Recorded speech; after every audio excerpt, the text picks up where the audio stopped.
Oops. My bad. Hey, what's up, Canada and beyond? Welcome back, all you ladies and gentlemen, boys and girls, grannies and gators, for what is going to be a triggering event tonight, I'm sure. Not just for you, but for the powers that be. We're going to talk about a little bit more of talking about a little bit more of the in our face evidence against some individuals like Miss Chrystia Freeland and some of her closest associates in how they should be considered as committing treason via the economic destruction of our nation. So it is Thursday, June 20th. Boys and girls, ladies and gentlemen, Wayne Peters, your host here. Please give this a like and a subscribe and a share. We are being censored beyond recognition at this point. Uh, it's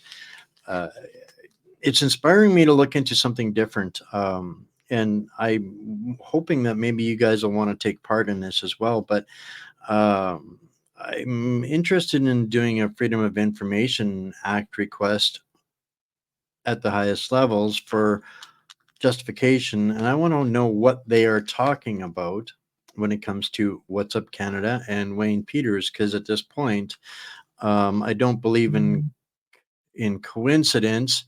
To me, my natural response to what appears coincidence is suspicion, and at this point, nobody can tell me that they are not intervening on what we have been doing here. When somebody said to me earlier today, how could you be sure? And I said, well, 3 years ago, I used to have an average daily reach of about 150,000 people.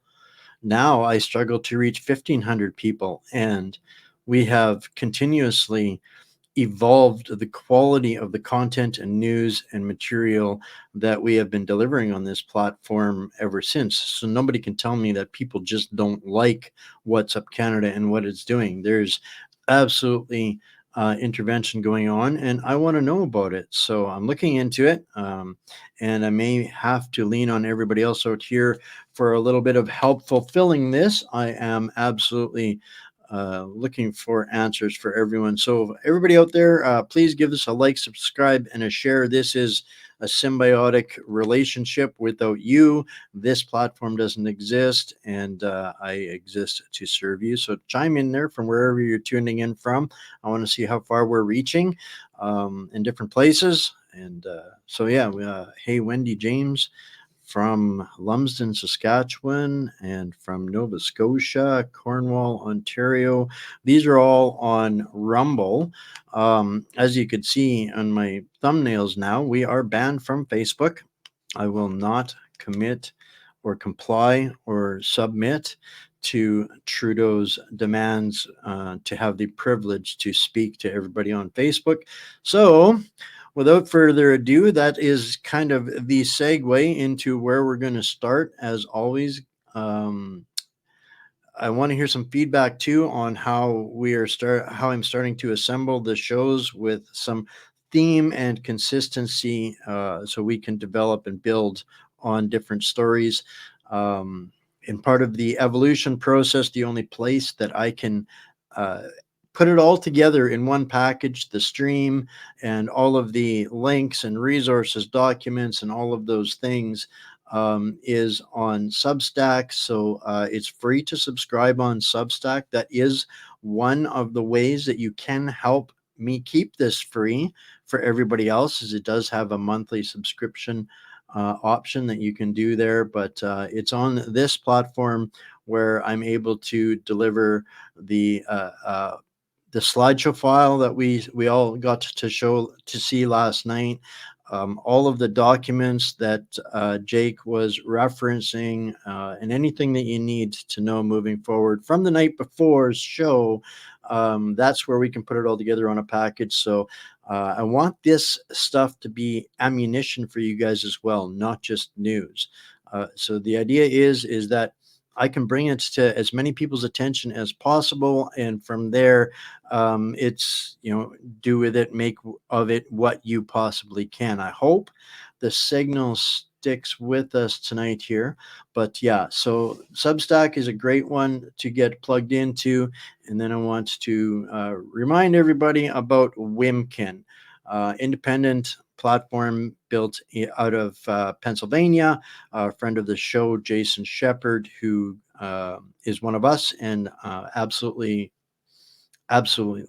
supports free speech and makes us a priority on helping us deliver the truth to our friends, allies, and family down in the United States. As you can see, here is last night's show as well. So you not only can you catch, and we get the fancy red check mark there. Jason loves us. He's doing some other stuff to fight back as well, guys. So we're going to be covering more of that. Maybe I'll get Jason back on here one day, real soon, to give us another update of what he's up to. So now we're going to get into the stuff that is either going to trigger you or have the Gestapo goons coming knocking at my door. So I pretty much can probably guess what everybody else thinks out there, but this is kind of an example that where we're going to start. I posted this, what was it, today, I guess, earlier today at noon. Lots of people are seeing it. Nobody's really engaging on it, but do you believe climate change is a hoax? And that's where we're going to start. And we'll start everybody off with that. And then this little video, this is the one that's going to trigger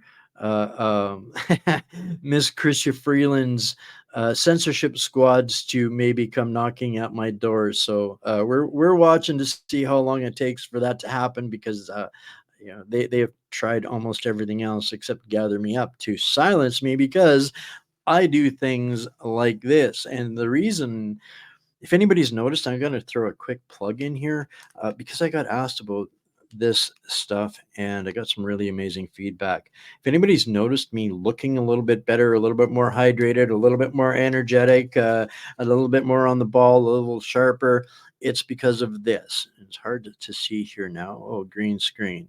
It's something called Sustain. It is an active electrolyte hydration product, because for me, I cannot stand water. It is like it's like cod liver oil for me. So I don't drink water, or don't drink enough water, but this stuff makes water taste like Christmas oranges, and I'm finally getting enough fluids and all of the electrolytes that I need. And I gave some I give that, I love it so much, I give that shit away like sprinkles. And I got some feedback from a friend of mine who had just stuffed some in a bag, and they were pretty ill. And it was their electrolytes that was out of sync. They knew it. And they weren't, they couldn't really afford going by flats of Gatorade. So I had slipped a bunch of these into a bag that I'd given them, and I got a message a few days later that it had solved all of her issues. So that was, to me, a great testimonial. So, and that is one of the products that we buy through our co-op. So, is climate change a hoax? Should I infuriate you before or after? I think it's pretty much a given. Most of us understand that cheap energy is what allows a society, an economy, a nation to thrive. Access to cheap energy. This climate terrorism is the only way that I can describe it, because it meets all of the thresholds of definition with what they do to us in their pressure and punishment if you don't come into line. But I'm gonna remind everybody again here to please give this a like, subscribe, and a share. Most importantly, a share. Before I dive into the juicy stuff, I want to take an opportunity to see if we can get a few more people in here. And I'll pull up a couple of comments here. Absolutely a hoax. Dr. Willie Soon has published a huge amount of independent scientific papers on this topic. Absolutely. Cannot agree more. Make coal great again. Okay. I'm going to pull up and start with a 2-minute video from Global News. And this should make everybody fester a little bit to start with. What did I do? Did I hit the wrong button? All right, no, we're good here.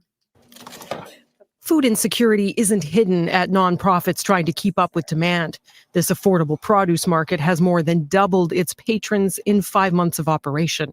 I see real life every day of people struggling and being hungry and being so grateful that a service like ours exists. The disconnect between what those like Mandy Chapman see firsthand and Canada's official poverty rate of roughly 7% prompted a deeper dive into the problem. What we're seeing on the ground is sort of, we feel should be reflected in what is being used to monitor progress in poverty reduction. So experts went beyond just income and essentials and used what's called a material deprivation index. They factored in whether people can afford the things others take for granted, like owning a pair of well-fitted shoes, buying a small gift for family or friends once a year, or participating in special occasions.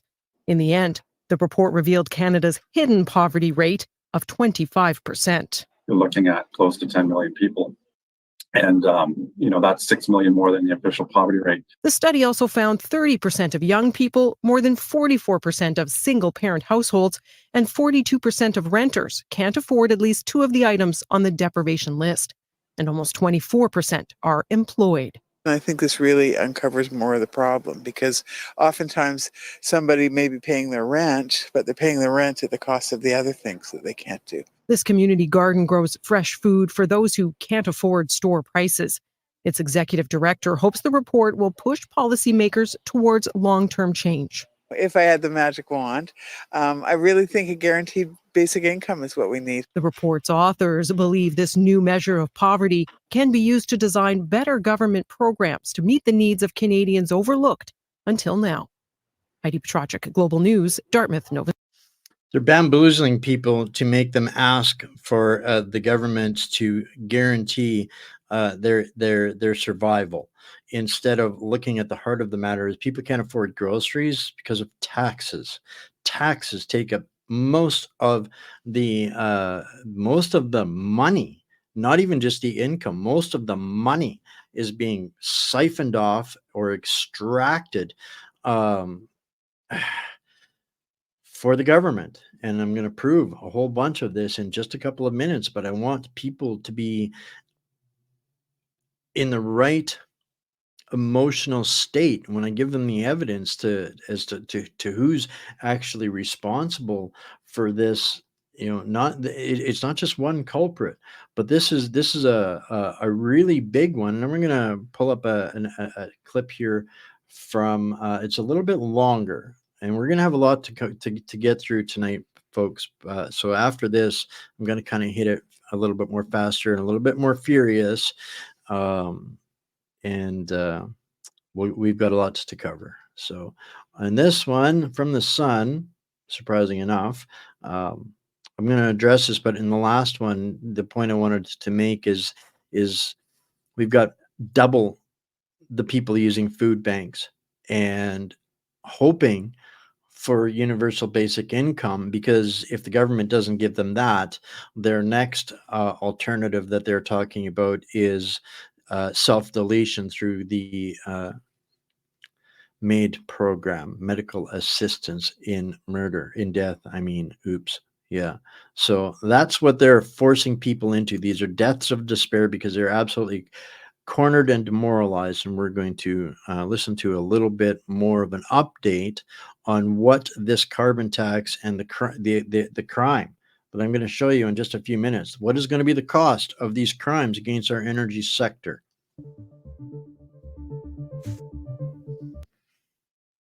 The Liberals are continuing their attack on the Canadian oil and gas sector. The giant accounting firm Deloitte recently put out a study that says if Environment Minister Stephen Guilbeault goes ahead with his harsh emissions caps on the oil and gas industry, which are twice as harsh as on any other industry, if he goes ahead with those emission caps, it will cost the Canadian economy billions of dollars of investment, which will lead to reduced production from oil and gas companies, which means tens of thousands of people will be laid off. And not just people in Alberta and Saskatchewan where the oil is, but people in Ontario who make pipeline, and people in Quebec who make buses, and people all across the country whose manufacturing industries are reliant on business from the oil and gas sector. The Liberal government is quite content to put our economy in the tank for its environmental fairy tales, its environmental daydreams. And there isn't going to be any just transition. The Liberals have said, oh, don't worry that we're going to stifle the oil and gas industry, because there will be a brand new green alternate energy industry grow up with hundreds of thousands of new well-paying jobs. It's not happening. Scam. We aren't going to be able to switch from oil sands and oil drilling to erecting wind turbines and solar farms. It's just not going to work. So what are we going to do about this? Well, one of the things that the Liberals have also done, which is going to put a lid on the energy sector, is they allowed NDP MP Charlie Angus to put amendments on the back of one of their tax bills earlier this spring that make it possible now for environmental organizations and even individual environmentalists to bring lawsuits against oil and gas executives who those extremists and activists think are making up misinformation about what their companies are doing to reduce emissions. So if you're a company who have been investing a lot in carbon capture, but an environmentalist doesn't think carbon capture is a very good way to preserve the environment, they can hold you up in court for years. And there are lots of wealthy foundations, many of them from the United States, who will fund these kinds of lawfare lawsuits against oil and gas companies. So you're an activist environmentalist, and you decide you're going to bring a suit against a big oil company because they have an ad that says they've helped reduce their emissions 20% in the last 10 years, and you think that's misinformation. Well, thank you to the Liberal government for allowing those amendments to be added to one of their tax bills this year that makes that possible. You probably haven't heard about the Canadian Energy Centre. It was sometimes called the Oil and Gas War Room in Alberta. It was set up outside NGOs. We're going to talk about Mr.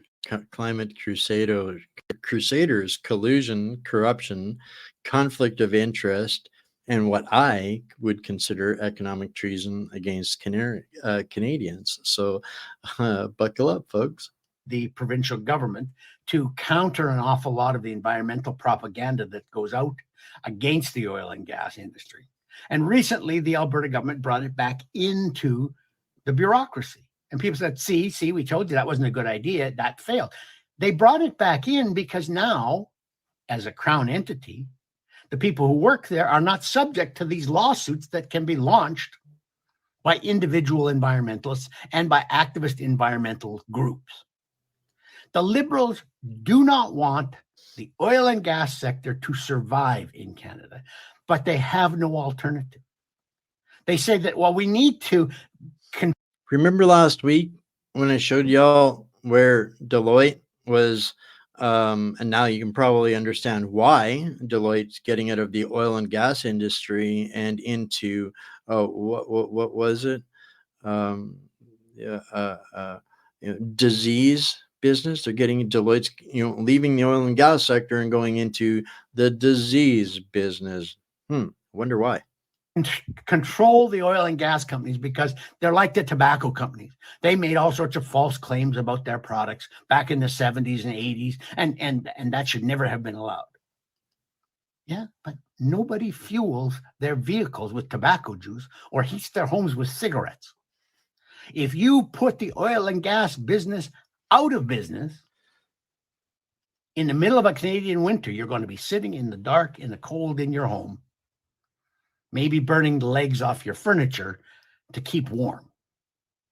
This is a ridiculous approach. It is a counterproductive approach. I wish he was exaggerating with that statement, burning the legs off of your furniture to stay warm. If we continue this jump off of the cliff with this liberal Gestapo terrorism, that was actually happening in Europe and in Germany last winter. How long can people sustain this level of delusion? Well, I guess that's what's left to be seen yet, right? Approach. The oil and gas industry has done as much as any other industry to reduce its emissions intensity over the last 25 years and still keep going. But that's not good enough for the extremists who run the Liberal Party of Canada. 100% on point. That Canada has, I spent 25 years working in the oil and gas sector on some of the most advanced developmental programs and locations out there. And Canada has the cleanest, most environmental energy in the world. And what they are doing to us is absolutely willful destruction of our society. And how can I be so convinced of all of that? Well, let's start with this little 3.5 minute nightmare for Miss WEF Fourth Reich, young global leader extraordinaire. Whether we're actually at sort of a pivot point where fossil fuels are coming back, huge natural gas discoveries in the United States. We're seeing now oil sands, we're seeing the Brazilian discoveries, and we're seeing it reflected in the price. I was at the end of last week at the St. Petersburg International Economic Forum. Shell representatives were 2014 St. Petersburg economic referendum. Gee, didn't they just have one of those? I guarantee you Freeland was not at this one because she has been deemed an enemy of Russia for quite some time and not allowed anywhere near Russia since 2014 under threat of arrest for crimes against Russia. This is going to be a shocking clip, guys. And force. And the big preoccupation there was not, are we running out of fossil fuels? The Russians are worried that there's too goddamn much of it on the market right now, and the prices are too low, and they were bitching about the excellence of the U.S. companies that are finding a lot of it. Gazprom, the mighty Russian gas producer, is now saying, Jesus Christ, the Americans have a lot of gas now. So, do you hear this foul mouth on this monstrosity? I would like you, Russ, to comment on this and talk about what impact that's going to have on the politics. Because, if we find that our fossil fuels are a lot cheaper, and this economic pressure that we had really been worrying about, certainly up to 2008, that pressure is gone, aren't we going to forget about these issues for a while? I'm personally a guy that I don't like sound bites as a rule, but I do believe in the all of the above strategy, because I don't think renewables can get to a major portion of the supply of world demand by 2050 and completely displace fossil fuels. Okay, so Alexis is wrong. We're not going to be off fossil fuels in 2050. I think it's going to be a challenge. I think you're going to have. I think it would have to have a growth that is unprecedented in any other energy development that we have ever seen. You take wood, coal, petroleum products of any kind. The growth rate that you have to have would be unprecedented. I think you have to continue to try, but I think we also have to be very Peace River, Alberta, actually, also my hometown. Realistic and recognize that coal and natural gas, no matter where that natural gas is produced, from Russia to supply Europe or within our own borders, which has been a real economic change for this country, it's going to have to be produced to meet the energy demand of the population in 2050. We need efficiency.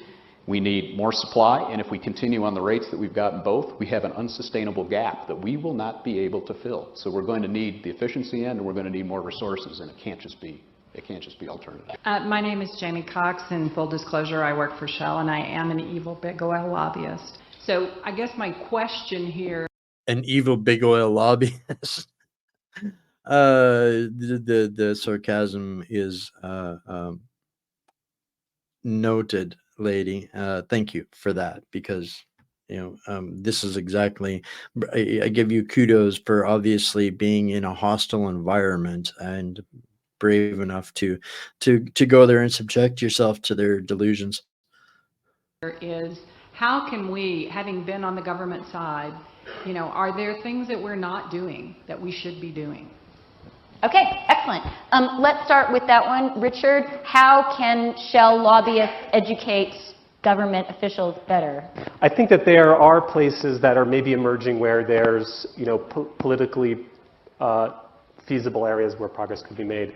Unclear if that'll happen at this point. So a big thing on everybody's mind is the fiscal situation, balancing the budget. In this economic climate, how committed to a balanced budget would you be right now? Would it worry you to go into deficit in this current climate to, as you say, put more people to work? The commitment needs to be a commitment to grow the economy, and the budget will balance itself. Right.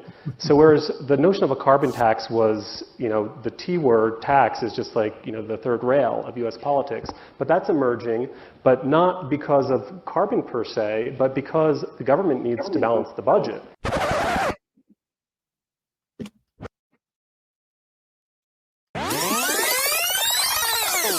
But not because of carbon per se, but because the government needs to balance the budget. Right? Not because of carbon, but because the government needs to balance the budget. And there is so much energy out there. Their greedy mitts want all of it. Right? And if you can do that in a way that actually makes the overall tax system more efficient, which you could potentially do, there's maybe an opportunity there.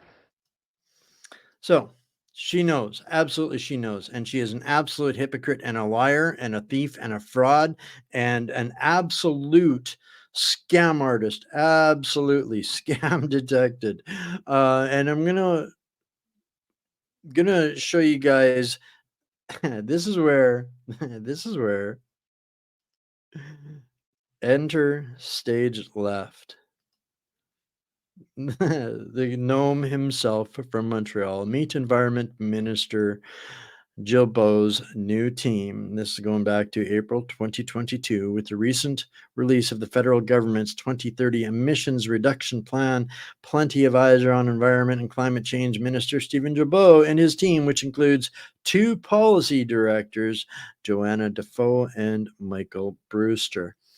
So this is where we get to take another look at the eco-terrorist himself, and I quite frequently make comments to him on his X account. I mean, it's obviously bots or clones, but these guys, every last one of them, are cookie cutter eco-terrorists. So I dive on a fresh dive on Mr. Jabot as our environmental minister, and I was looking for his involvement in it, his profit, his conflict of interests. They are there. Besides him just generally being a criminal in general, in case people don't remember, Mr. Jobot hit the height of hypocrisy with all of everything he does is hypocrisy. But he was a Greenpeace activist and climate terrorist long before he got into government. In diving on that, this is going to bring up some inconsistencies, but Wikipedia has a place to start. Kind of gives you the whitewashed, politically relevant, and whitewashed is the best way I can put it, the propagandized cleanup of it. It doesn't really go into it. It does, bring up that he worked with Greenpeace, and he worked for a company called Equiterre. And we're going to look at that here in just a second, because he came and went to Equiterre, which he co-founded in the 90s. We're going to look at that here.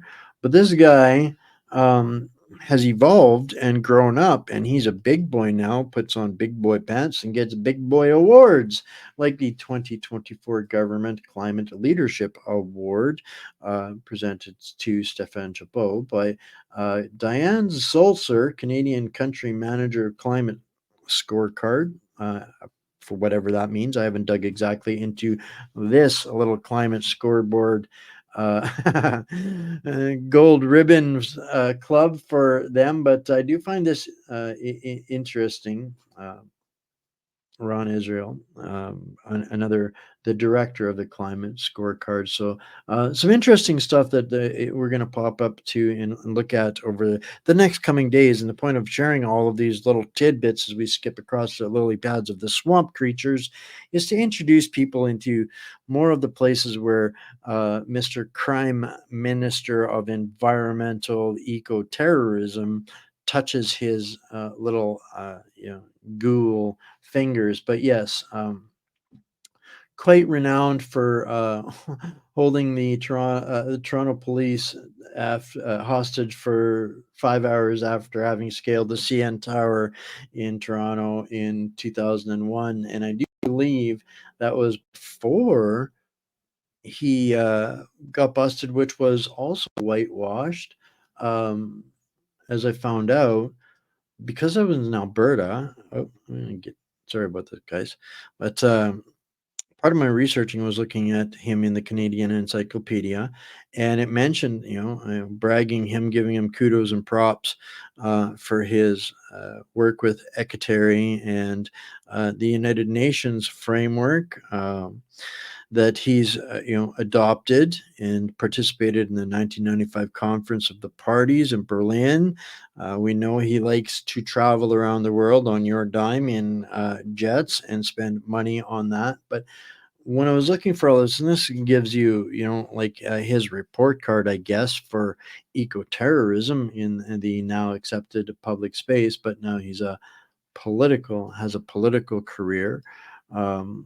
From the first time he announced he was running, I knew what he was about because I looked at him after he scaled Ralph Klein's house in, I believe, Calgary, Alberta, and actually held Ralph's wife hostage for a number of hours. This guy is a repeat offender, criminal, active terrorist that is now been given resounding authority in the public service sector. How can you call it public service when he blatantly, and this is an interview from The Guardian over a year ago, this is, one of the things we complain about is activists in the police, activists in the judiciary, and activists in politics. And here he came into politics so he could continue to be an activist. Stephen Guilbeault on oil dealism and being branded a traitor. He's been being called a traitor for a long time, but this is one of those cookie cutter, globalist, Greenpeace adopted, anointed eco-terrorists that every country has, and apparently it works because according to him, and this is from May 29th, rich countries have finally hit their $100 billion US climate financial goal. This is how much wealth they have extracted on the back of this hoax and this terrorism, coercion, collusion that they've been engaging in. This syndicate, our Liberal Party of Canada, would not exist if it were not for treason. They are a better organized crime syndicate than Capone ever was. Literally, these guys is what they do, and then they launder it. And here he is 4 days later saying 530 million fund helps cities adapt to climate change. But Guilbeault suggests more money is needed. More blood from the people. More people in the food banks is acceptable. More people in the maid lineups is acceptable. Just give to the climate collusion, the climate scam. So I started to look into supposedly his former company. Apparently he has resigned from this board as of 2018. This is Ekateri, who has been deeply involved in shutting down energy projects, including cheap energy in Quebec. They have done a lot of work covertly in Quebec. They have quite an ambitious list of targets. They're highly organized, coordinated, and well funded. And this is Mr. Jobbo's initial pet project and in investment lobbyist and organization. And I'm going to include all of these links. It's kind of why I'm glancing over these guys so that everybody can see tomorrow and go and dig in themselves. I wasn't just capturing screenshots from 6 months ago and using them trying to create a narrative. This is me providing the the receipts of the research that I've done and letting you guys dig in a little bit deeper. But a Quebec nonprofit whose mission is to help build a social movement by encouraging citizens, organizations, and governments to make equitable and supportive choices. So if that reads exactly like the gobbledygook that you would expect from organizations like this, don't be disappointed. They're pretty open and transparent about it. And in fact, their executive director, Colleen Thorpe, actually invites us to go and look at their report, the annual report, which I kind of have been scrolling through, but I just highlighted on this one. It's 47 pages, and yes, I will include this in the report. This is funny. Mr. Jabot and China kissing in a tree, more for China and less for Canadians. It's interesting because in all of this report here today, I don't even have to refer to any of the other garbage that and crimes against Canada and Canadians that he's engaged in. And this is kind of fresh meat for everybody out there, some of this, and now we're going to connect the dots on some of this. But yeah, these guys have been highly motivated in shutting down energy, and yeah, they're definitely not interested in anything that benefits Canadians. So I wanted to pull up this one here next because these guys have done a better job of encapsulating this, and I'll share the link to these guys as well. And I wanted to give these guys a shout out as well because I think I brought this up a couple of days ago. This platform, Northern Perspective, are being persecuted under this regime for sharing truth and information. He had a career and they killed it because of their demand for compliance to the one world rules-based international order. So I'm just going to play a couple of minutes of this and then tie it into the next step, and you guys can go and catch the rest of it on your own. But I would like to talk to these guys. If anybody actually knows these folks, I'd like to chat with them. Who is Cycle Capital? So first off, Cycle Capital is a Canadian company, and it's interesting that Jabot is tied to this because they have a head office in Montreal, they have an office in Toronto, and isn't that interesting? They have an office in China. Jabot holds vast shares in this company. Oh, but wait, there's more. Now, if you recall, Stephen Jabot is the executive vice chair on this climate committee that China has over there. So isn't that interesting? Now, you may think, okay, that's a bit bizarre. Fine, he was a lobbyist for Cycle Capital. What's the big deal? Well, we're about to show you what the big deal is. The honourable member from St. Margaret's, South Shore, St. Margaret's rather. The environment minister is already under fire for his $30 billion carbon tax cover-up. He was a lobbyist for Cycle Capital. Cycle Capital companies got more than $200 million from the Liberal Green Slush Fund. Wow. Now we learn he is 200 there, 200 here, 200 everywhere from Mr. Jabot and his merry band of climate extortion henchmen. Still a big shareholder in Cycle Capital. And since becoming environment minister, Cycle Capital companies have gotten another $17 million from the Green Slush Fund. 217 we're up to now. Liberal insiders getting rich on taxpayer money, a carbon tax cover-up, the environment minister profiting from the Green Slush Fund sleaze. When will Liberal corruption end? Never.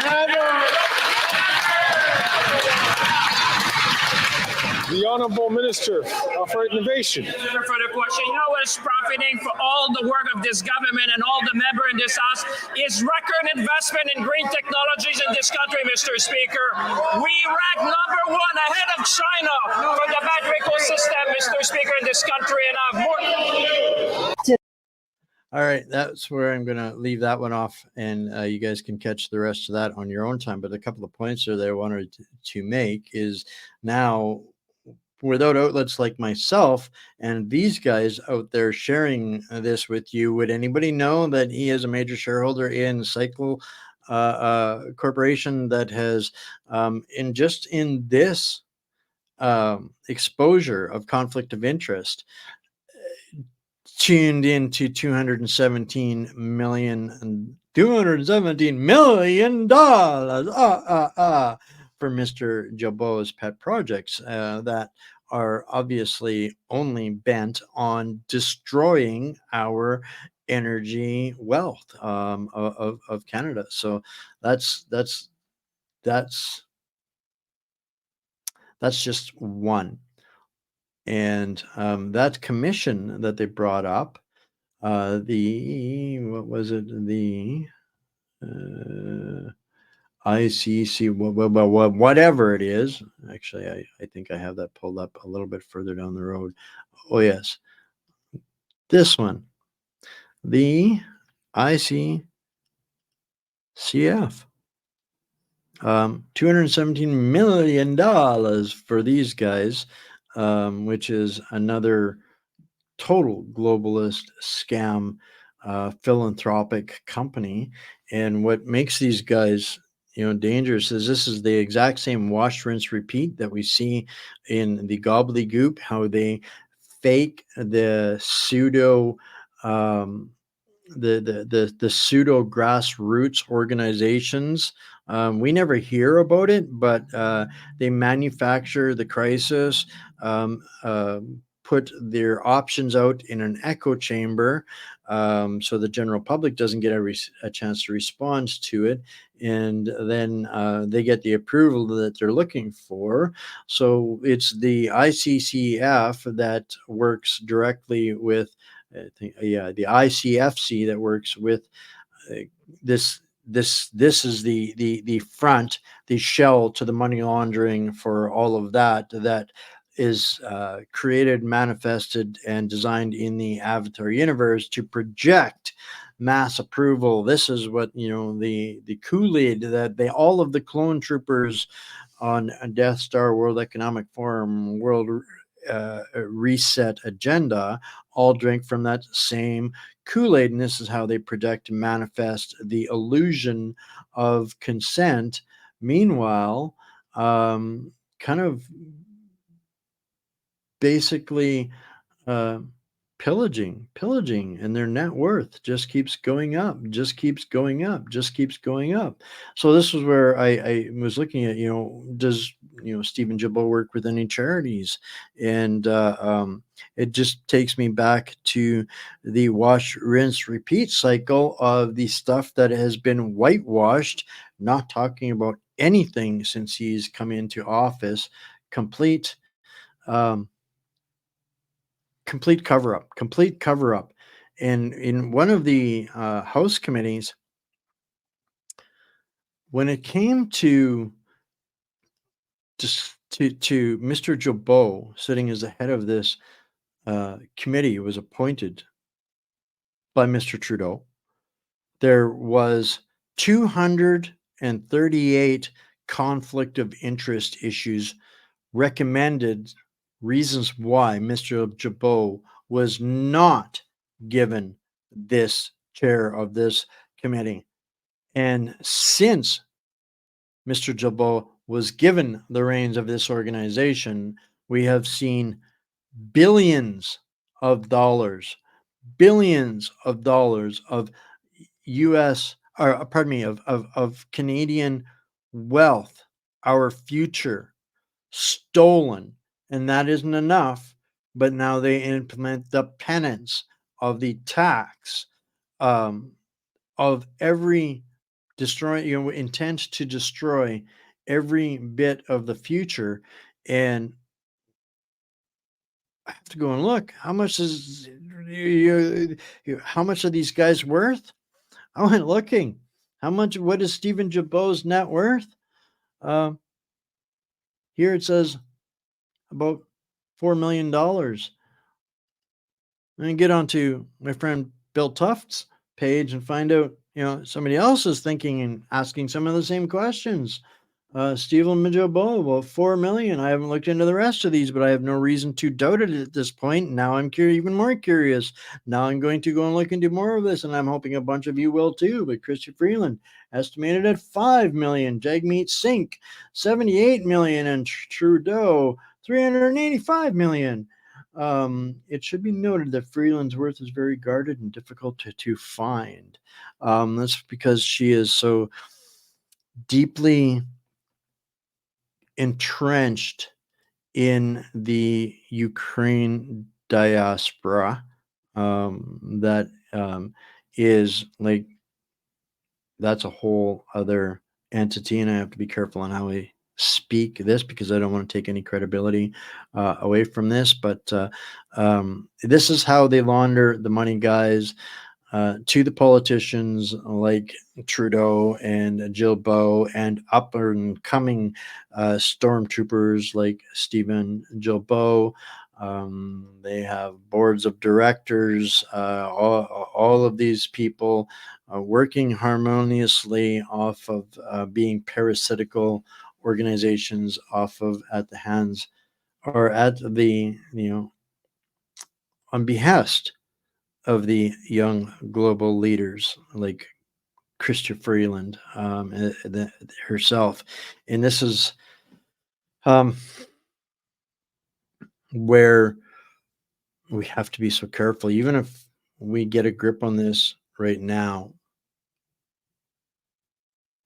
please grip the clone trooper analogy that I used for this, because this is exactly what the education system has been turned into, is a manufacturing system for the next generations of these eco-terrorist clone troopers.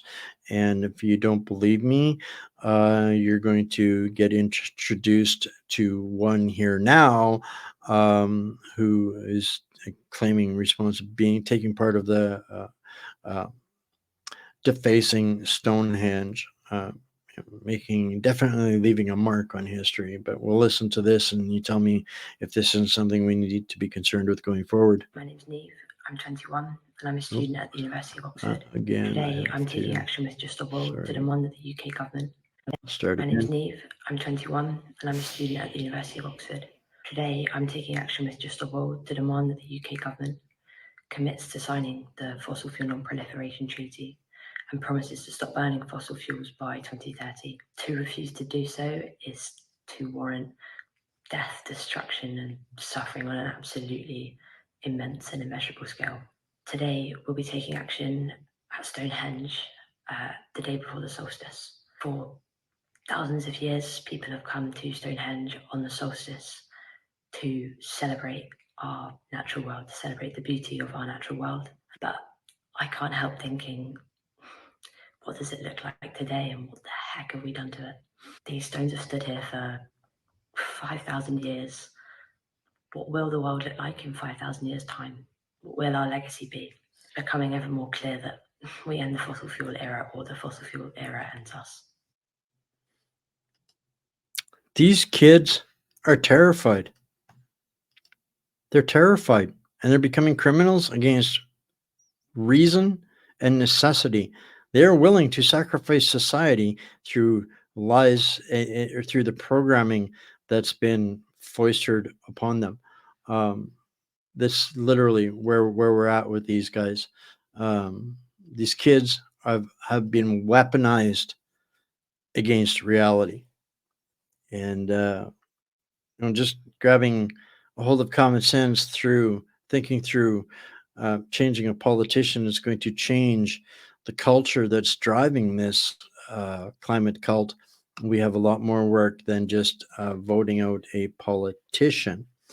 So I hope that connected a whole bunch of legs to the swamp centipede of the climate scam.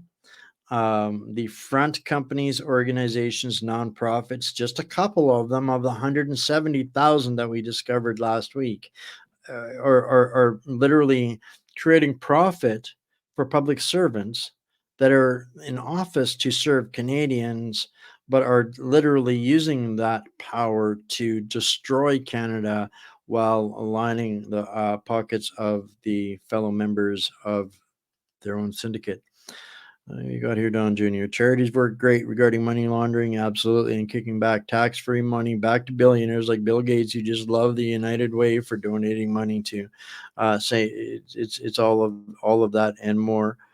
Yeah, they do kind of well. It's all the same programming, Then it's going to be hard to distinguish the AI from those people that I mean, easy to program AI and robots to respond like them is the scary part, right? What else we got here? Maybe Francois Champagne, Jennifer Flynn. It's all a bunch of different excuses to justify stealing money from people. Yep. Good stuff. Action happening in Ottawa again.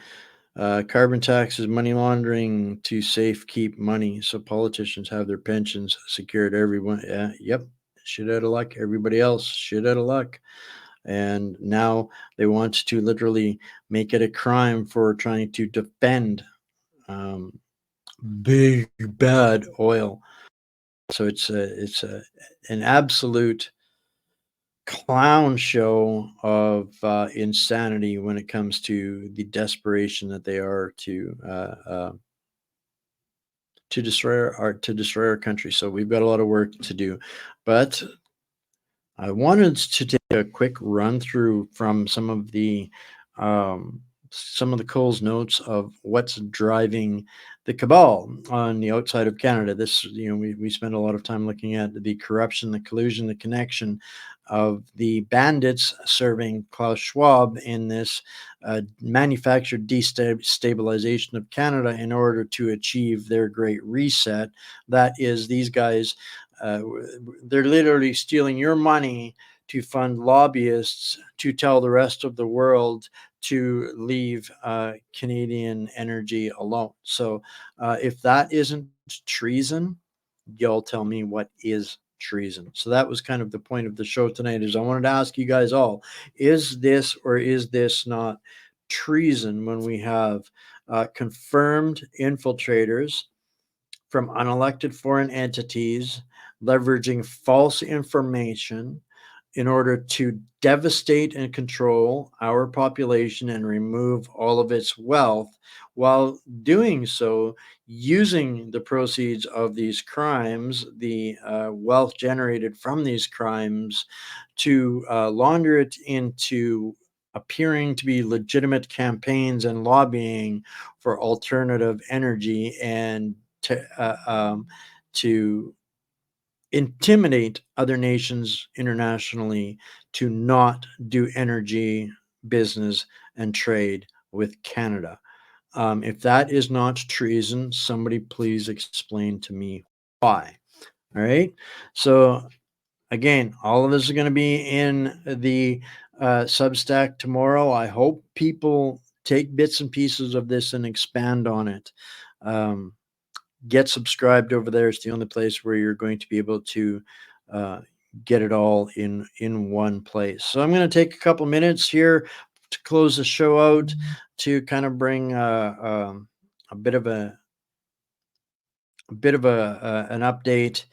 Can't really get into it tonight. It needs another whole show about what's really going on in the North Central Eurasia, Europe continent against this lady's bona fide arch nemesis, her being a Ukraine diaspora descendant and a devout follower and supporter of Klaus Schwab, has sworn an oath of war. Like all Nazis do, they despise communism, and so this is a personal vendetta with Chrystia Freeland against Russia. Her responsibility in the more than 1 million deaths in the Ukraine in this war is nothing short of what Joseph Goebbels or Hermann Goering were guilty of in World War II. But that will have to be saved for another day. So what's going on over there right now? Ukraine is getting devastated more and more and more by the day. Anything you see in legacy media is absolutely mercenary propaganda. The Russian forces have launched another massive missile and drone strike on Ukraine in the early hours of June 20th. That is this morning here, which targeting power facilities across 4 regions, which is something America would have done day one had they been, invading a nation. But Putin waited till now, but this is what he is doing now. He's being forced to. The assault damaged infrastructure in Vinnytsia, Donetsk and Kiev regions, according to Ukrainian Air Force. What is the EU's response? I welcome from Ursula von der lying all the time. I welcome the agreement on our 14th sanctions package against Russia. This one will work. This one will work. This one will work. This hard-hitting package will further deny Russia access to key technologies. It will strip Russia of further energy revenues and tackle Putin's shadow fleet and shadow banking networks abroad. And this is why I wanted to bring this up. There's shadow banking network abroad. BRICS is not a shadow banking network abroad. I wanted to bring up this point for everybody. We talk about this all the time and have for years here now, building a parallel economy. Our clown world is so corrupted, so irredeemable, so lost, so damaged that we are building alternative communities, alternative commerce, alternative infrastructure on our own. Why the hell wouldn't the rest of the world be doing the exact same thing too? They know exactly how messed up our own clown world is over here. And do you think if we don't want to do business with our own governments in the Western world, how can we expect anybody else on earth to want to do business with our clown world over here? So they are literally just doing what we're doing, but we're doing it from within while they're trying to turn it into world wars and pretend that they're on the right side of history. Watch, rinse, repeat. Too often gone to the well, perhaps, on that, guys. But at the end of the day, this is what they're pretending they are doing. And they are trying to expand on all of this. Remember how last week when we covered from the conflict zone, how Ukraine was targeting Russian nuclear defense systems that really had no implications in the war in Ukraine, that kind of bordered Kazakhstan and some of these Middle Eastern regions that are typically in turmoil, where the U.S. is rapidly losing effect and authority in their colonial bases in the region, and they're forcing Iran and some of the Hezbollah leaders to declare Cyprus a target of opportunity if the Israelis put their air force on the island of Cyprus. So we're seeing this expansion of threats and escalation to conflict in the Middle East. And later on, President Nikos kind of backpedaled on that, saying, look, guys, Cyprus remains uninvolved in any military conflicts and positions itself as part of the solution, part of the humanitarian solution, rather than a part of the conflict. So they're literally hearing from the Hezbollah states that if you get involved in this by letting their enemy's planes land in your region, you will be held accountable. And they're saying, we do not want to be a part of this war against the Arab world. And unfortunately, Cyprus doesn't control what happens on those bases. Those bases are controlled and run by the UK, and they don't have to give two shits about Cyprus. And all it takes is the UK to say, yeah, Israel, land your planes on our bases in Cyprus, and Hezbollah will be sending weapons. And meanwhile, a few moments later, the U.S. aircraft carrier Gerald R. Ford and its accompanying fleet are urgently headed to the Mediterranean, specifically to the coast of Haifa in Israel. This comes after the Israeli army announced the plan for an invading Lebanon has been granted. What's up, Israel? What's up? I'm just... First of all, I have no beef against anybody over there, and I am tired of you waging holy wars in the same way as ISIS or Hezbollah. We've got to stop the holy wars, and the only way to stop the holy wars is to stop our money from being sent over there and our armed forces to act like bully, big brother, interceptor, protector of Israel, so that Israel can go and just continue their radical tirade through the Middle East. Is that really what's going on? Are we going to be expected to bear the brunt of these people that are largely living here now? What is going to happen here if America backs Israel in an invasion in Lebanon now? Gaza isn't enough for you, Israel? Like, what the hell is going on here? It's time for a complete replacement of the mad fools in our offices in the West. And these clowns are literally running around going, oh, the U.S. intelligence has been struck by the speed and extent to which Russia has strengthened its security relations with Iran, North Korea, and China since the outbreak of the conflict in Ukraine. It's like, what part of this does not a fourth grader understand? That they are literally forcing their enemies through their insanity to come together against us. And we're going do alphabet soup, do climate tax. This is electric cars, woke beer. This is insane. And then they're pretending like, oh, we can't, we just don't see this coming. Where's this coming from? We don't understand. We are intelligence, not pretending to be intelligence, apparently, because if they didn't see this coming, maybe they should be watching this channel. Maybe somebody send some of the alphabet agencies. See our link here. I'm sure they're watching covertly, but maybe their leaders need to learn a thing or two. But yeah, military cooperation has grown closer since February 2022 and has seen the allies share sensitive technologies that could threaten the United States and its partners long after the conflict in Ukraine ends. Russia and its allies have entered into agreements which jointly produce weapons which improve the long-term capabilities of all parties. Again, it's one of those who didn't see this coming. Here's your sign, right? We've got to get these clowns out of the seats of power and authority. And meanwhile, this democracy that we're fighting for in Ukraine, sending billions of dollars, putting our own nation into poverty and debt while they destroy and completely eliminate the Ukraine population. It's such an amazing democracy. We have to go into World War III over this, that Zelensky bans another Ukrainian opposition party and has outlawed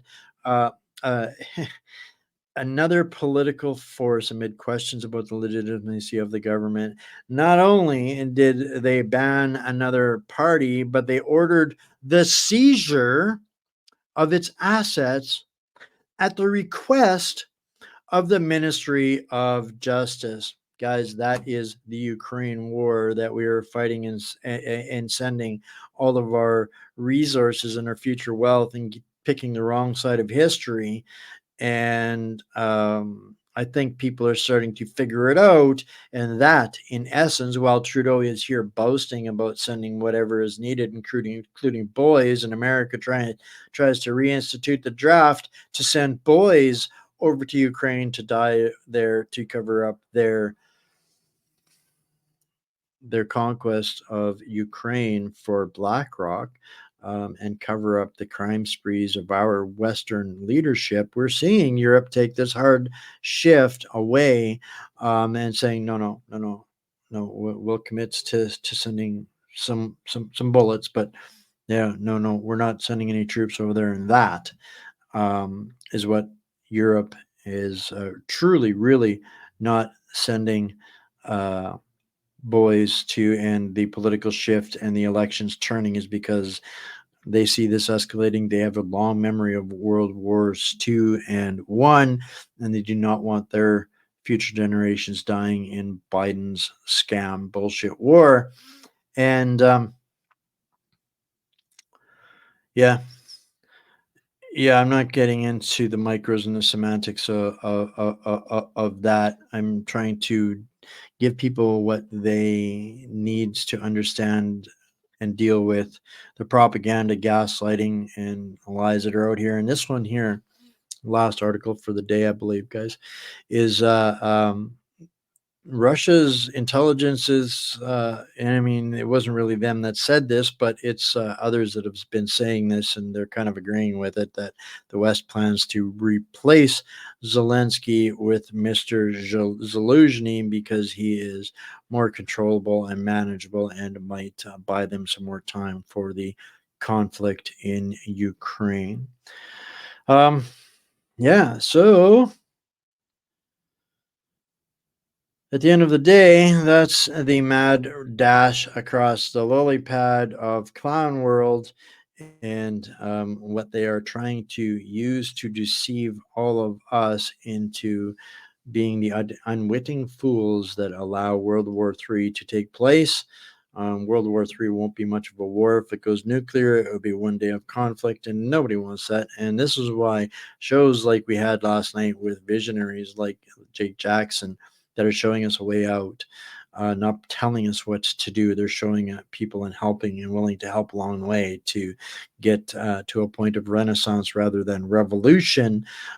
It's time for us to pick up the staff of responsibility and get to work in saving our nations, our freedom, our people, everything that we hold dear. So on that note, I hope you guys are getting a lot out of this new format, a little bit more concentrated, concise, and consistent.